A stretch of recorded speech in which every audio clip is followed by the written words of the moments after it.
Our gods and goddesses from time immemorial have been interpreted in different ways in different books, in poems. Let me quote to you what this Canadian filmmaker told the BBC.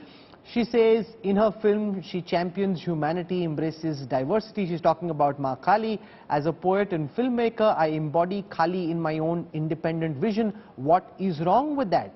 Everyone, you in your books, others who've written on our gods and goddesses have their own interpretation of our gods, and there is no one interpretation which is the only interpretation and there be no other interpretation. This filmmaker says, this is my interpretation of Ma Kaali. She's waving an LGBTQ flag, she's smoking a cigarette. What is wrong with it is the question she asks. Two things, Rahul. One is, I don't know that filmmaker nor have I heard a statement, so I can't really comment on that. But there are interpretations of all religions, you know. So even Islam has Sunni and Shias, where the interpretations of the scriptures, from what I've been told, I can't say I've read Islamic scriptures, but from what I've been told, they're different. Christianity has Catholicism, Protestantism, Greek Orthodox, where interpretations are different. So this exists, to be honest, in all religions. And every religion, has beautiful things that can be learned from. Every religion has, has things that could be gently and politely questioned and improved. All of us have that. The problem isn't that. The problem is the modern world that we live in, and the situation created by two groups who, and I must clarify that the primary victims of the radical woke Marxists and the radical Islamists are their own people. 80% of the victims of Islamic terrorist attacks are actually Muslims. Most people don't know this. They attack Muslims who they think are not sufficiently pure. You read the Black Book of Communism, the vast majority of the victims of Marxism are actually their own people. So when we push back against these two extremist groups, the primary people we'll be helping are actually Muslims and leftists.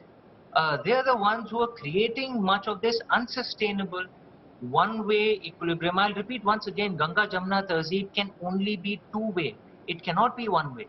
And that is, again, I'm saying it's not about what should be, it is the reality of what ends up happening. But if somebody has a closed door and a closed mind, must we also close our doors and minds? Not keep our hearts open, as has been the case with India so far? Rahul, there are two ways of liberalism. One is, the California way, one is the New York way. The New York way, they're liberals, but they're tough. The Indian way has usually been closer to the New York way. They are liberals, but we are tough. And if there's an unfairness that is perceived, then people will push back. Again, I'm not commenting on individual cases. That would be unfair, because the analysis of that must be done through due process. And if a case has been filed, it must be done by the courts. I'm talking about what's happening generally at a broader level. But let me quote to you what Mahua Mitro says, Amish. She, at the India Day conclave, we did said, if you go to Bhutan or Sikkim, for example, where they do puja, they give whiskey to their god.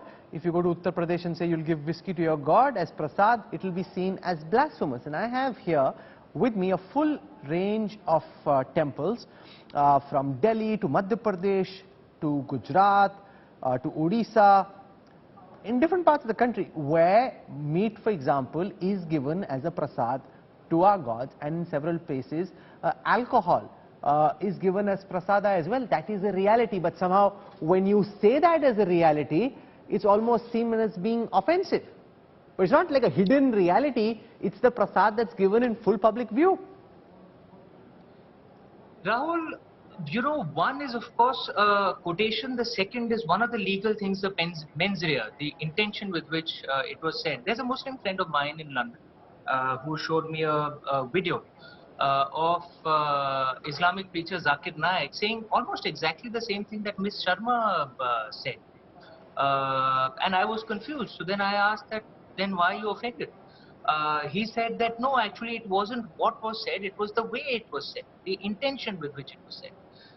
So I said, okay, that's for a court to decide, that what was the intention with which something was said. I guess maybe it's a similar situation.